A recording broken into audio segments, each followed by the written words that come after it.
All right, welcome to the Thinkularity podcast episode. Is this 5? 5. 5. I think 5. I think we're mostly going to talk about some more Apple stuff today, specifically the education events and WWDC. I know you have lots of burning things to say about and I'm probably going to say this wrong, apparently, but crown. Wow. Crown. Okay. It has 2 syllables, but my mouth just won't do it. So crayon. We're going to talk about that. And that'll be the last time I try to say it. But yes, we can start with that. Well, can we start with the follow-up here? Oh, yeah, that makes sense. Yeah. So, one thing we talked about Facebook last week a little bit, and the Cambridge Analytica whole situation there, and I just thought it was interesting that there's a lot of call log information that Facebook has access to, but as far as I could tell, that was only through Android devices that were using Facebook, because they give access to that sort of thing. And I just thought it was interesting, the approach that Apple tends to take around security, and just a time where I think it maybe paid off to where no iOS devices, as far as I could tell, had a call log recorded in Facebook. Yeah, I don't know exactly the security between iPhone versus Android. But Android, of course, you can install like third-party applications, and it has a less secure feel to it, but it's also the things that allow Android to do that thing with the Facebook Messenger circle on your screen. Yeah. I feel like that's kind of in the same ballpark of somehow Facebook also having had access to call logs and things like that. Yeah, I guess it depends on what you're willing to sacrifice. If you're willing to give all of the features that a phone has to offer, or I guess the operating system, if you let applications have full control over what it can do to your phone, that opens up lots of possibilities for applications and stuff like that. But it also introduces areas like this to where there's security breaches, or even where maybe a developer when creating the app, instead of only recording the stuff that they need to record, they record everything, because it's easier to say record everything rather than just these one thing. So stuff like that I think happens all the time, even if it's not on purpose, and then maybe that small developer now gets breached in some way and now has all of your information just off of a small sort of shortcut maybe somebody might have taken somewhere along the line. So I just think that's interesting. I don't think there's anything against Android, really. It's kind of why people go to them, because it gives them that sort of access to do whatever they want, but it is something to think about. Mm-hmm. Did you have anything else on that, or? I don't think on that, no. Yeah. And then, did you put Edison on here, or did I? I wrote this. Okay, because I remember Mike talking about Edison, but you? Yeah, well, this is pretty clean cut. On the last episode, I talk a lot about how I tried Spark. Yeah. And I did try Spark, but I definitely confused it with Edison for basically the entirety of that episode. Oh, so Edison was the thing that I tried and really liked, but it wasn't working with Gmail. Okay. Spark, I think I tried, and I honestly don't remember right now, but it didn't make the cut quite. I'm still on Spark. I haven't tried Edison. I did look at it just in the App Store. I didn't even download it because I've been spending years trying out different email apps. I'm just kind of picking one at this point. But yeah, what did you like about Edison then, different from Spark or just in general? Edison has a nice clean look. And on top of that, it has just some cool things that I thought were like mildly useful. So it has a section dedicated for package delivery things, and a section for like travel flight stuff. And I was just like, I'm not going to use it that much, but that's kind of nice. Yeah. I will say that I forget who had this feature, but somebody had this feature where it looks at the email address of whoever you got an email from, and it will tell you information about that person. I don't remember if that was Spark or Edison or what, but I think it... Did it get that from like Facebook and Twitter and stuff, or where was it getting that? I think it was somehow going through LinkedIn.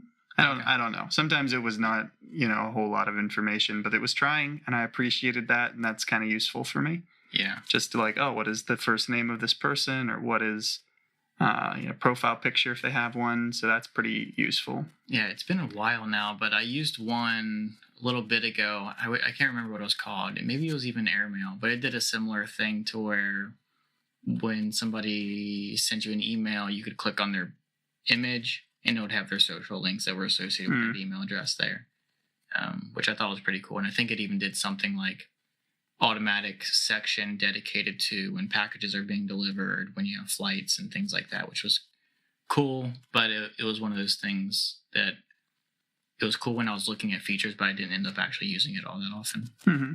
Then there's one other that I want to talk about very briefly because I don't know what happened to it. There used to be an app called MailPilot, and that was discussed on some of the earlier episodes. And like, I'm working through the backlog on, I think, Cortex, which is another podcast.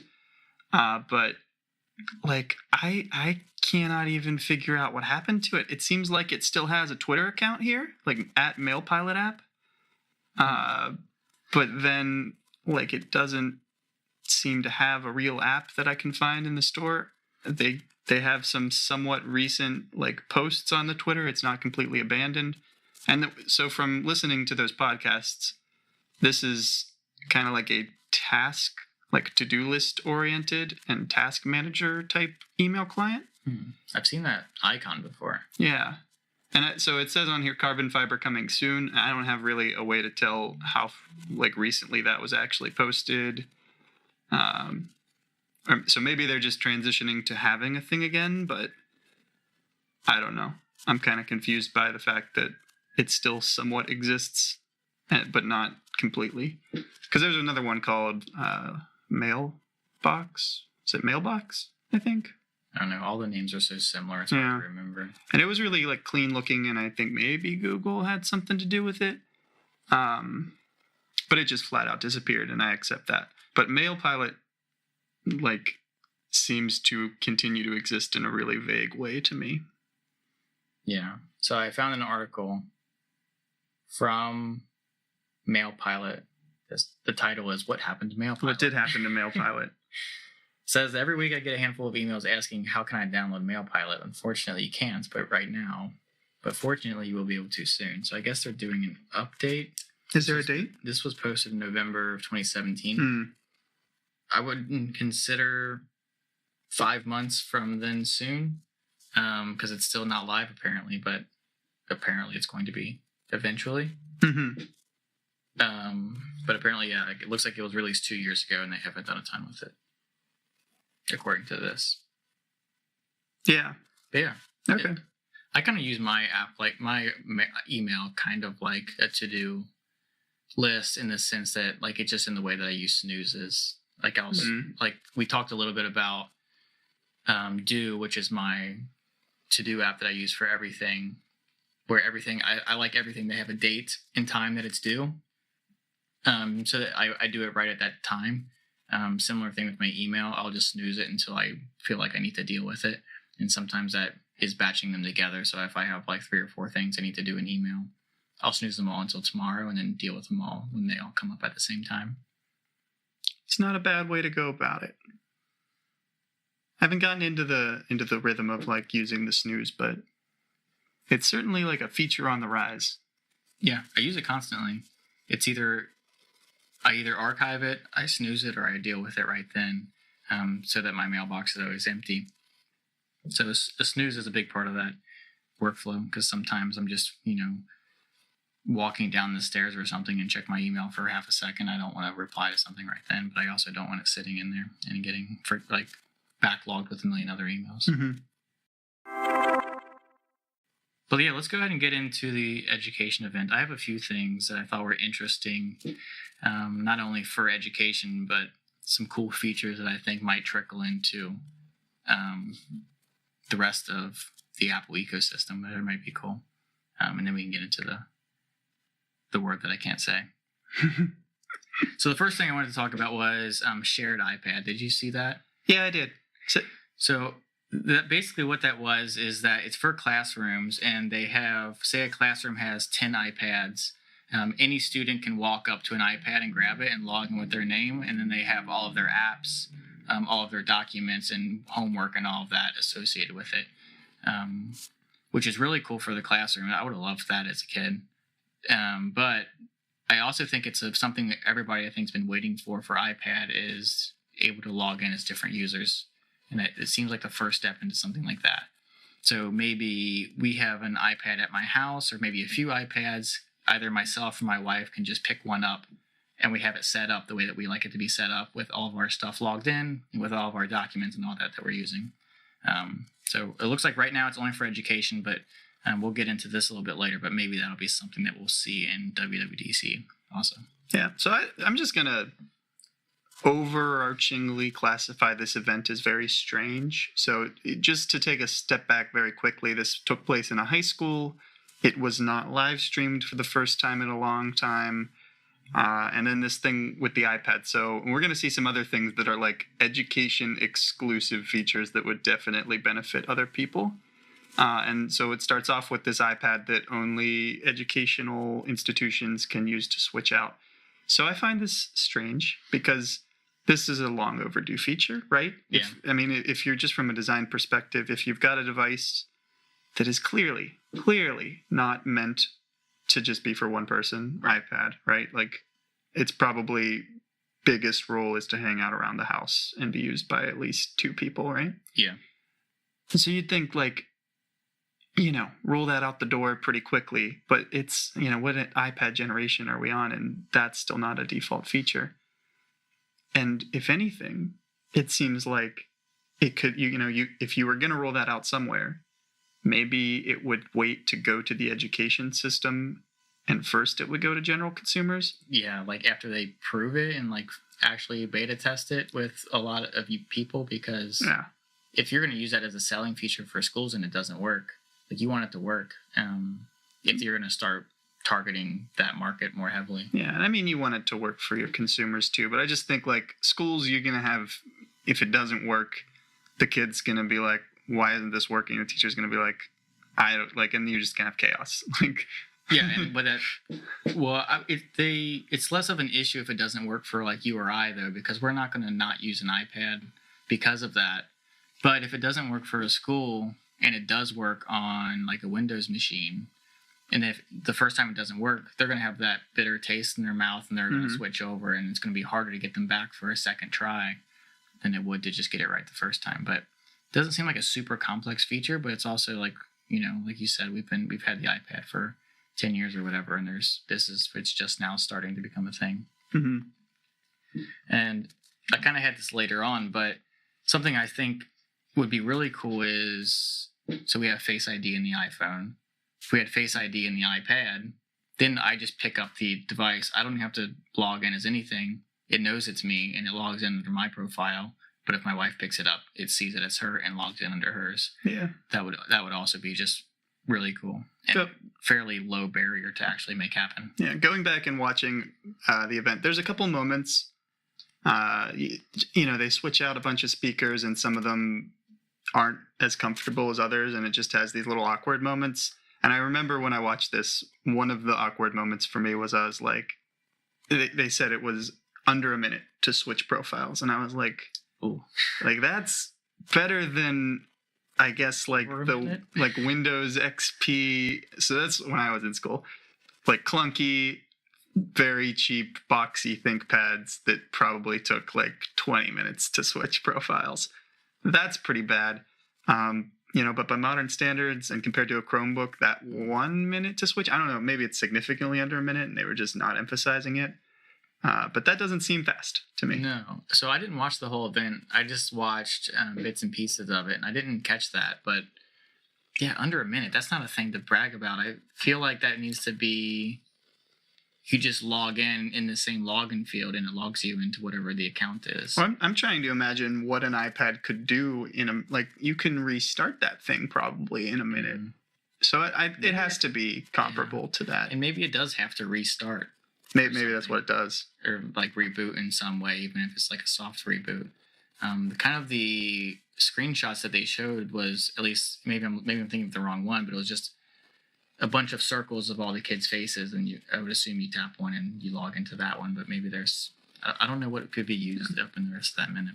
But while we're on the topic of kind of having profiles, so this is kind of a new introduction. I wish I knew more about how Chromebooks were really used in a classroom. Maybe, so like those ThinkPads, it was just a generic profile. You just used them for the internet and you save things to a flash drive, and I'm showing my age here. I don't know with the Chromebooks if kids are really using their own profiles and like actually changing settings in a way that benefits them when they log in again. Well, a Chromebook's essentially just Chrome, right? So I would guess that it works the same way it does in switching profiles in Chrome. Or maybe, I guess there has to be like a login sort of thing, though. So I'm pretty sure that you can create multiple profiles on a Chromebook, and I'm pretty sure that there is some kind of administrator tool to make it easy for schools to create multiple profiles on a Chromebook. I'm just wondering, like, have any schools really embraced this, or are they all just rocking the guest account? Because it almost works just as well. What are the settings, and is it worth creating an individual profile for each student? Yeah, I have no idea. Have you used a Chromebook much? Or I've never used one. I've used a Chromebook a decent amount. I got my mom one because she's not like a very tech savvy person and they're hard to break. And just as an aside, I am a huge fan of Chromebooks. If I didn't I'm a tech kind of person and we're recording a podcast right now and it would be difficult on a Chromebook. But if you just need to like browse the internet, if you're that kind of person, and I wish I was, oh my gosh, they're so nice and light and cheap and just they do the thing that they're supposed to do. I'm a big fan. That's what the iPad is for me, though, for when I'm browsing. So my iPad has a browser on it. It has Reddit and Kindle. So it's and YouTube. So it's just like it has like, aside from the ones I can't delete, like 4 apps on it. It's purely for like content and browsing and stuff like that. That's where it comes down to, would you rather have iPad or a Chromebook? And we're going to get to that discussion here. But the Chromebook is going to cost either a little bit less or significantly less, and have a keyboard. So it's a tough argument. But to get back to the topic of like user profiles. So I think the reason that Apple cares about this is that a lot of the features that we're going to discuss a little more, I think, seem to be dependent on having a specific profile. So I don't think Apple wants kids to just use Safari on these iPads and you can't plug in a USB drive. Yeah. So I think it almost needs to have an account associated with it so that then you can use that iCloud storage that it now, you get more storage. That was part of the event too. Yeah. So I guess that kind of leads into what the profiles mean and what they do, which I didn't know that this existed, and maybe it didn't, but it sounded like it existed in some form before. But apparently kids now can do like all their assignments, their lessons, and like the teachers can give handouts. And then there's like the teacher side of that where we can see how each student is performing and progressing. I didn't know that was a thing, but that sounds awesome. Yeah. And I assume, obviously that's why the profiles are so important, because they want all these things to be separate apps. They also announced ClassKit API so that people can build other educational apps. And then obviously when you log into your profile, you have all of your own logins for all those different apps and you can do your work that way. It sounds really cool. And the screenshot looks really, really cool. But yeah, I thought that was interesting. Yeah. So I'll just comment really quickly on how I think sort of the workflow of students with iPads is. And I just don't see it right now. And this might be me showing my age again, and really the kids know what they're doing. But we're going to get into talking about AR. Personally, like, are you going to learn enough from that makes it a valuable education asset? To me, it sounds like they're missing something, and maybe they're not. Again, I'm not super into what teachers are doing, but I know that Microsoft has like this whole ecosystem for teachers to collaborate. This is separate from students, but it's just an area for teachers to collaborate, share lesson plans, share ideas, and it also helps them create lesson plans and integrating technology into the classroom using different Microsoft products. I don't see something like that for Apple, which seems like an important piece when you're trying to integrate something new into their workflow like this, because when you have teachers all across America deciding things completely differently, they're all doing different things, it's really hard to create something that works well for everybody when everybody's doing something different. So I think they need to be a part of that collaboration and be a part of that. This is how the workflow works, so that they can more easily be Apple and say, this is the right way to do it. And we're going to make that, as best as we can, rather than everybody doing it differently, I think. I really think that they're in not a great position with the education market. This event to me kind of read as much as I have seen in recent memory an Apple event that's talking about things that I just don't think are going to happen. It just seemed like, this is how they're going to use the VR. This is how they're going to use like drawings to enhance their presentations. Come on. Yeah. Well, that's like, I think there are a lot of features. There's the marketable features and then there's the useful features. And these sorts of events are heavy on the marketable features, but there were some like the core features of profiles, the ClassKit API, so that different, maybe even education systems or people can build apps that work the way that they want them to work. I think that there's a place for this, and I think they're doing a good job of creating the tools to make it possible. But like I said, it still sounds too. It sounds too like fragmented or like not very well organized in exactly how to get it done. But it's definitely a space I think that they should be in. I think that's what they did great in like the 90s, was getting Apple computers into classrooms for kids to use. I mean, those big colorful computers was what I used in grade school. So I think that there's a place for it. I think they're like in the beginning of that. But I also think that they're kind of lagging behind, and it's something they should have been doing for a while now. Well, I think so if I just were thinking about what are kids going to do with computers in a classroom. Now, I know Apple has put forward a lot of interesting ideas where they use augmented reality and things like that. But immediately it seems like, okay, they're going to want something that they can do research on, which not too bad on that bad.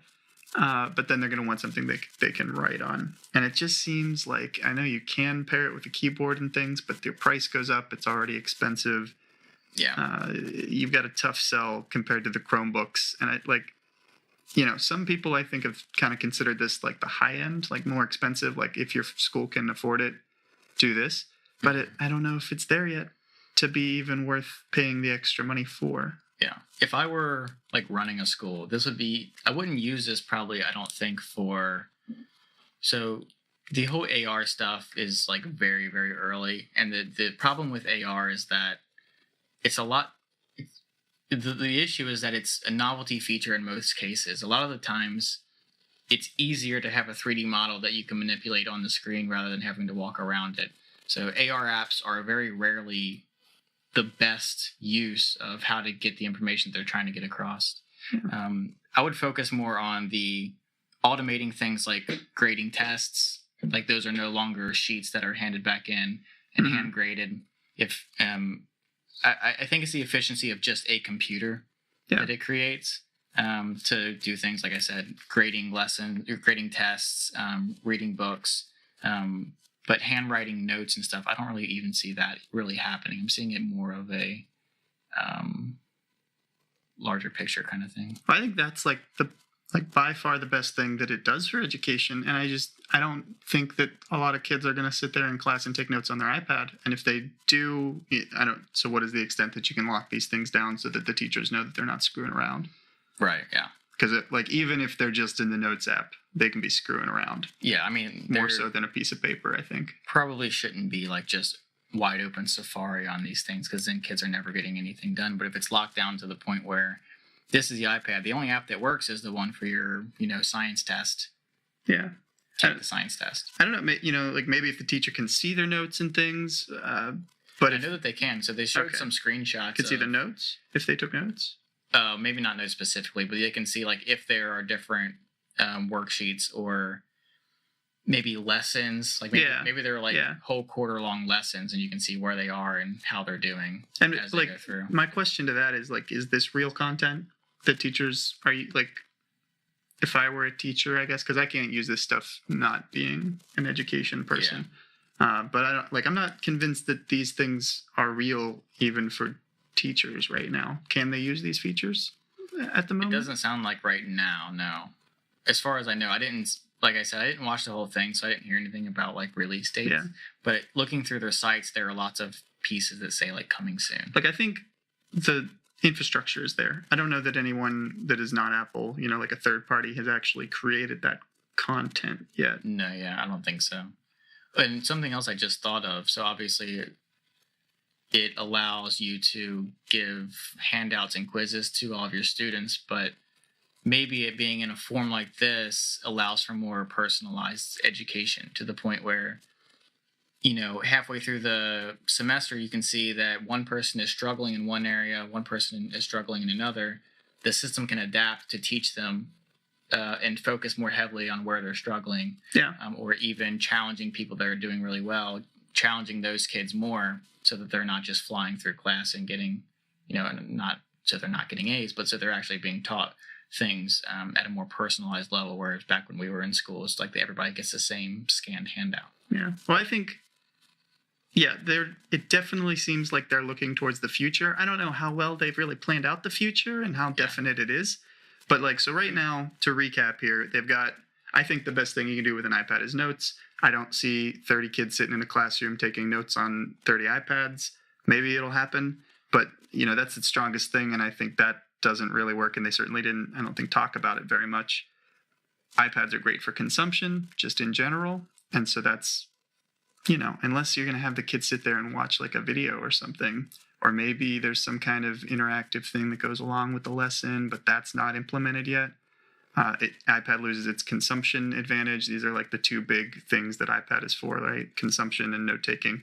Maybe you get some Safari browsing out of it. But then the third thing for me is that Apple doesn't have really an ecosystem that's comparable, I don't think, to anyone else's. So you've got Google with their, Google Sheets, Google Docs, and all things like that. And those work great with the Chromebooks or on anything, including the iPad. But, Apple doesn't control that, and they can only do so much with it. You've got Microsoft, who has Word, and while I don't love it, it is, I'd just say generally a little bit better than the Keynote and Apple software. I've actually recently switched entirely to Pages and Keynote. I even use numbers for some things when I want to get more visual. So I have like a budgeting spreadsheet and stuff that I made in numbers because it lets you do some cool things in tables. But Excel is still by far the leader. And if you're trying to manipulate any amount of data, but I actually switched to that. But yeah, I get what you mean.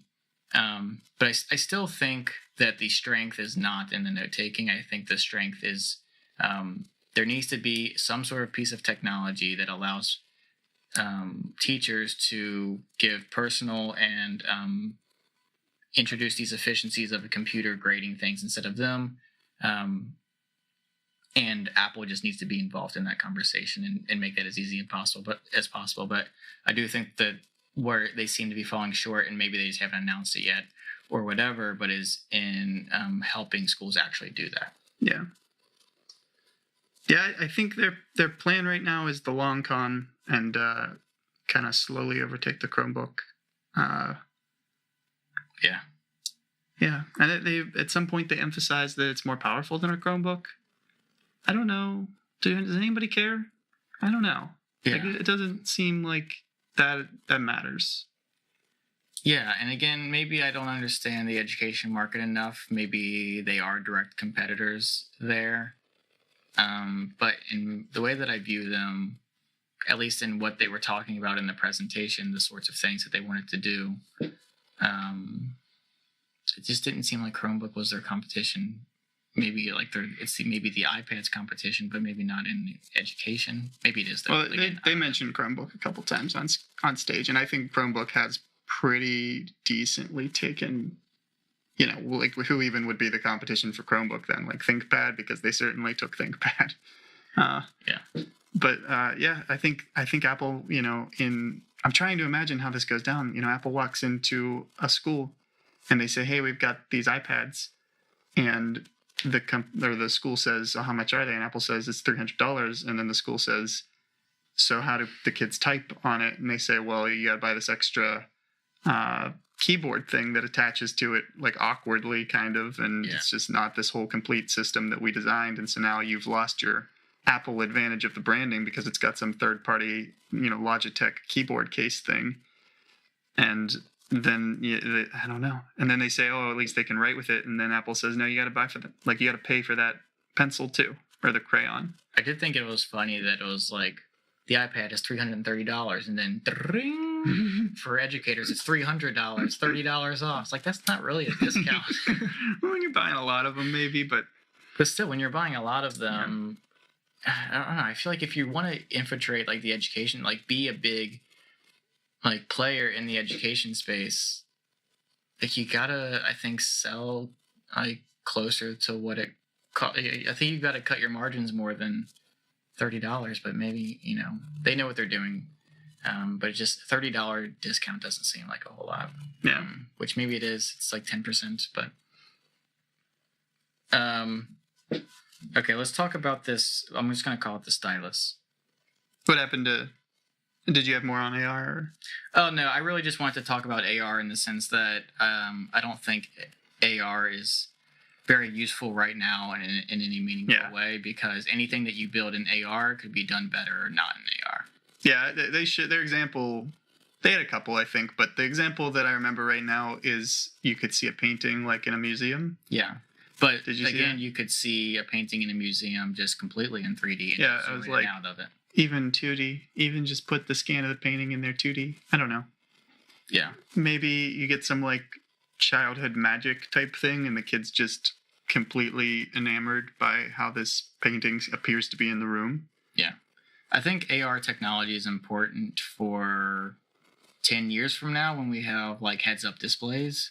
But if you're having to hold a like 4-inch phone to see what's happening in AR, that I just don't see that being a useful thing. But it's a stepping stone to even be able to get to the point where we all have contact lenses and we have these things shown in something more close to what HoloLens is doing.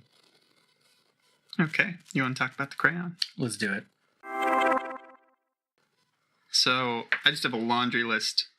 First of all, Apple said almost nothing about this in the presentation. They were like, we've got some accessories, there's this crayon thing, and then they moved on, pretty much. I think they maybe said the price.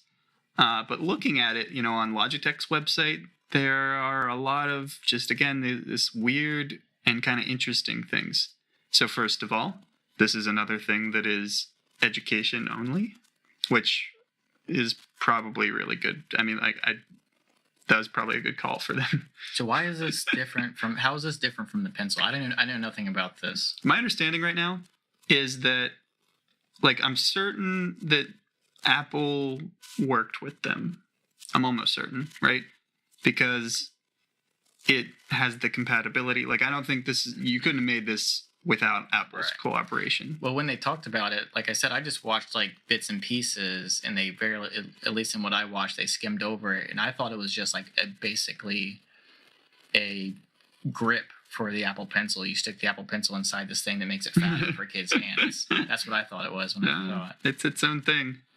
So yeah, half the price of the pencil, education only, which is interesting, and I think a lot of people would buy this if it was not education only, which it's weird that it is, since it's like a piece of hardware that only schools can buy, but it would just cannibalize the actual Apple Pencil a lot, I think.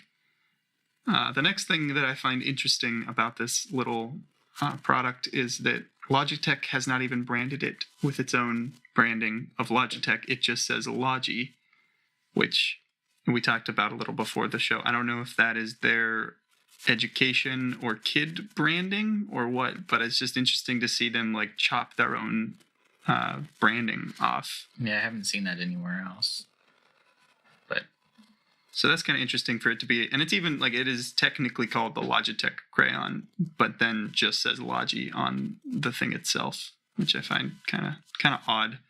And then going down the list further here. So do you know if the Apple Pencil has replaceable tips or something like that? I don't think that it does, because from what I remember, the casing goes all the way down to what that little rubber tip is, whereas it's a separate piece. Yeah, it's interesting. So no, I don't think that it does. Because they say tip provides 1.24 miles of writing distance, which to me actually meaningless. Well, that doesn't seem like a lot to me personally. Oh, so it's like a wear out sort of situation? I thought it was because they were expecting kids to be chewing on it. Oh no, I think it's like it wears out and then you have to replace it. Whereas the Apple Pencil, either they just don't talk about it because they expect the tip to last the length of how long you'll have it, or they'll replace it if it gets messed up or something. Or the Apple Pencil uses like a better material. I don't know. So again, that's interesting. I'm not sure what the Apple Pencil does, but I just find that it's a strange product, and then you get like the replacement for it. On this product here, the Logitech Crayon, they've replaced pressure sensitivity, so that's gone. But they still have the tilt sensitivity, like right. So there's an accelerometer in there, and instead of using that for like on the Apple Pencil, you can actually get like the effect of a tilted brush or whatever by tilting it. Gotcha. They have replaced that with thickness for the crayon. So I wonder if that was a technical reason, or if because they don't want kids stabbing iPads really hard. I bet it was a technical reason. I think that the pressure sensing... Too expensive for education scale, maybe. I don't know. You would think, right? Because doesn't this iPad have... Or I don't know. Does it have like the 3D touch ability? Oh, I'm kind of messed up on the lineup right now. Yeah. They had iPad, iPad Pro.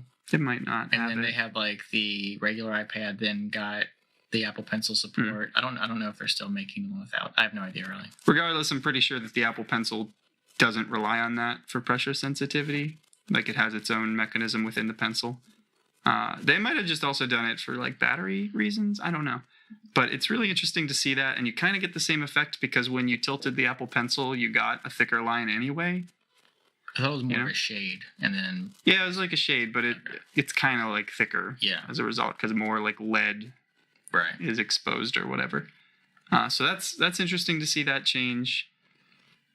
And we're like halfway through here. So it has a stay put design where, the Apple Pencil being a cylinder has kind of the ability to roll, but doesn't because it's weighted. But this one is designed to just stay put where you put it down. And that's a pretty straightforward kid feature, which I generally... Yeah, which really just means that there's a flat side. Yeah, that's fine. This is a good design feature there. The other additional interesting thing is that it has, rather than the... well, this one's good because... So it has a female charging port for the crayon. I always thought it was weird. I guess they did that because they wanted to be able to stick it into the bottom of the iPad, which is also dangerous, but I prefer this, I think. It looks better and more natural, except you have to have a cord.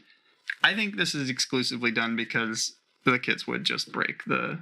Yeah, you stick it into the bottom, it would immediately snap off the charger. Wise choice there, Logitech. We've got an on-off button, which the Apple Pencil, man, I should know more about the Apple Pencil. It's just on when you hold it, right? Oh, I have no idea. But I do think it's... So, does anybody else use... never mind. I guess they do. I was thinking, like, do any third-party products use Lightning cable as a charger? But now that I think about it, there are some that support it. But that also seems like kind of a rare thing. I almost said that too. But yeah, it uses Apple's charger. And I think Apple worked with them decently on this. But yeah, it has an on-off button, which is that...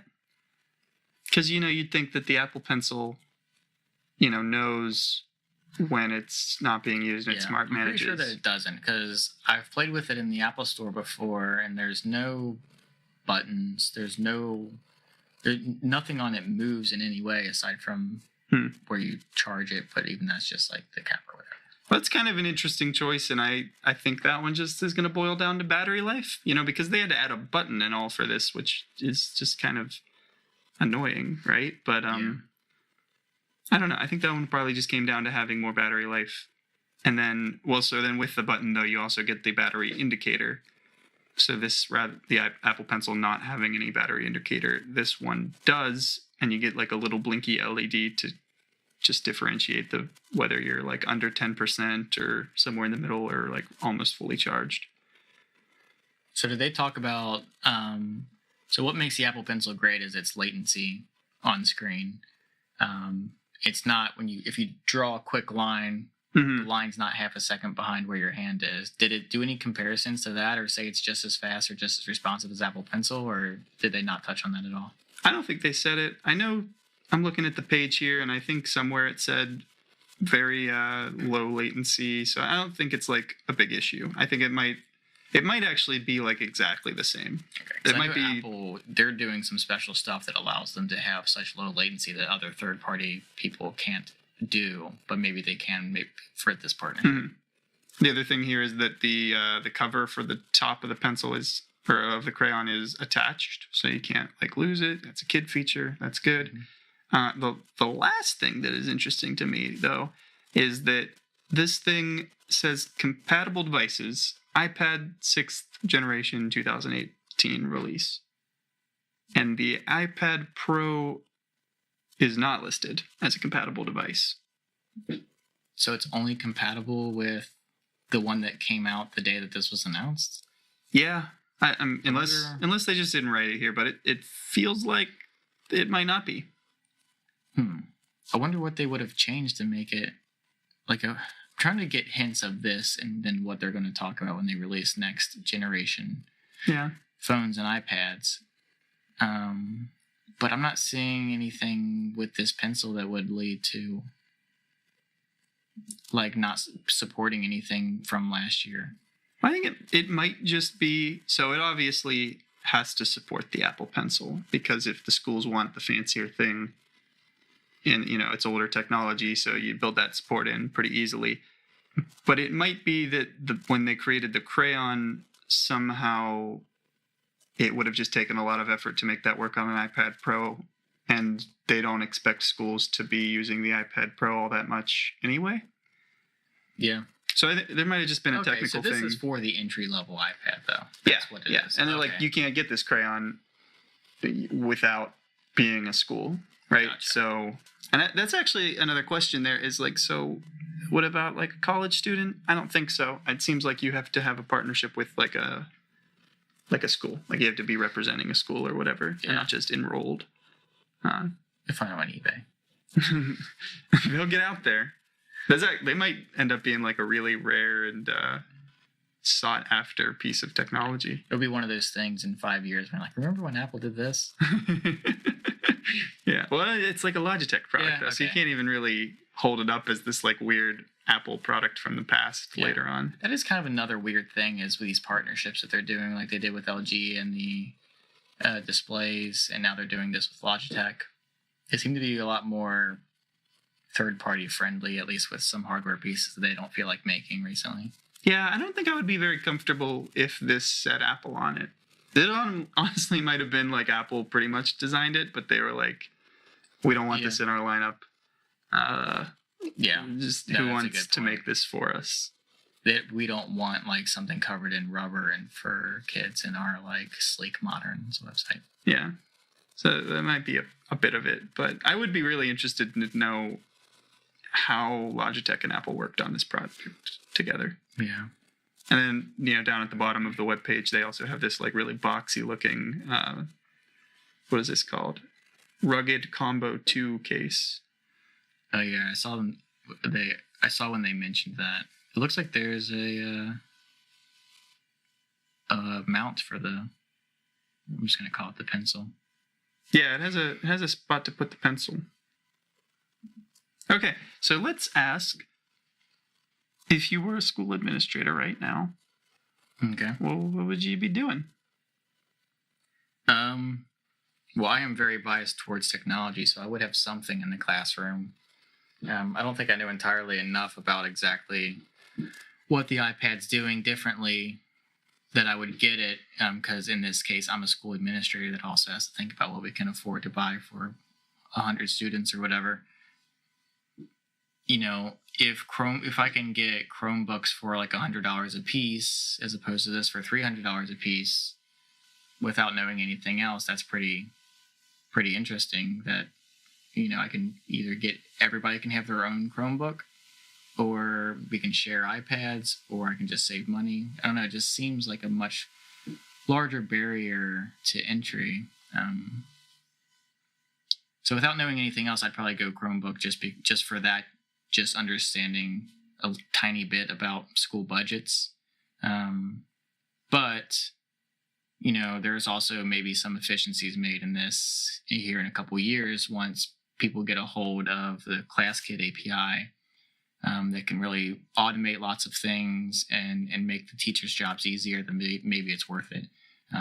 If the iPads are, create like a 15% efficiency in the teacher's time, whereas the Chromebooks are 5%, then it is worth it over a year because they'll end up paying for themselves because teachers won't be staying later. We won't be paying more overtime. We won't be paying teaching assistants and things like that. So I guess that's a very long-winded answer, but I think it depends. Probably in a few years I would go iPad, but right now, with how cheap Chromebooks are, probably Chromebook. Yeah, it's just, so I heard some people talking about why don't they make this just like a press release instead of an event? Yeah. Thank God they had an event. Like, I'm still confused a lot. And if this was just in a press release, I don't think... This was kind of out of left field. I wasn't expecting this. I just saw this on Reddit and started looking into it. It's a rarer event. Do you think that, were any teachers watching this even? I don't know. I'm also curious how heavily teachers were involved in the design of it. I'm sure they worked with teachers. I mean, this is Apple. They're not just making up things on themselves. I'm sure they did lots of focus group testing and iterations of stuff like this. But I'd be really interested to see what the motivation behind this was, the motivation behind some of the features, and then having an event for it. Yeah. They do have a lot of teachers on the stage at various times. So, it's like deployed in whatever way that Apple goes about. I don't know if they ask people or there's like an enrollment program. Yeah. I still think, I know $30 off is kind of a lot when you're talking in bulk, but it still is only like 10%. And I feel like if you're want to do well, if you want schools to take this over, I just feel like you've got to have better bulk discounts than something like that. Yeah. I mean, I almost got excited about this event because I was like, oh, this might end up, I would really like an iPad that has the pencil support. But I could get this iPad, I could get this entry-level iPad and a pencil, but it's still up at like $400+ at the moment. And I was just like, it's another device I got to take care of. So this is very clearly focused on grade schools. So what are you seeing for maybe going to high schools and colleges in some other capacity, maybe making some of the features that teachers use to watch progress and personalization and all of that, and things like lesson plans and tests, but instead make them apps signed in through university or whatever logins on your own iPad or your own MacBook? And this is kind of a rumor for WWDC, but it's a universal app, so you can run mobile apps on your iPad, on your Mac. In a world where that's the case, and now college students can have either an iPad or a Mac, the amount of work that needs to be done to get it working on both is greatly decreased now. I don't know. Do you see that taking over things like high school and college? Well, I'm trying to understand why they want to. That's a good point with.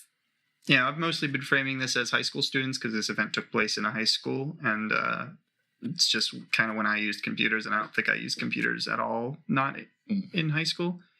Well, I mean, except for in a lab or whatever, like computer lab. Yeah.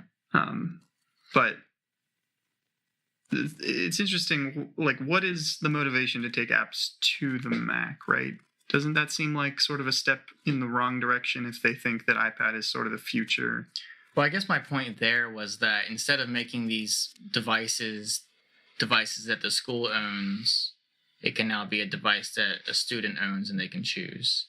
and without having to develop two completely separate apps if you build it for one. Because instead of people having instead of demanding all students buy an iPad, what's the scenario that makes this easy so that they can run it on anything that they own without the university having to buy everybody iPads or require an iPad? Because it's a lot easier for a classroom to buy things and let students use them than it is for a whole university to require everybody to buy something. Yeah. Now you're just required to have a Mac or iPad. Yeah, I guess that's true. Yeah. But I don't know. I would love to see more of this kind of stuff, and like I would have liked to see this a lot more in college. Obviously, like I graduated in 2014, so there were I'm not ancient. There were computers around, and a bulk of my work was done on computers and websites. But they were also very easy to, like, people were always cheating because we were using websites that were very created by these companies that don't really know what they're doing. Is seeing a whole ecosystem of education just built really well has never really been done before. It's kind of just a bunch of things loosely working together.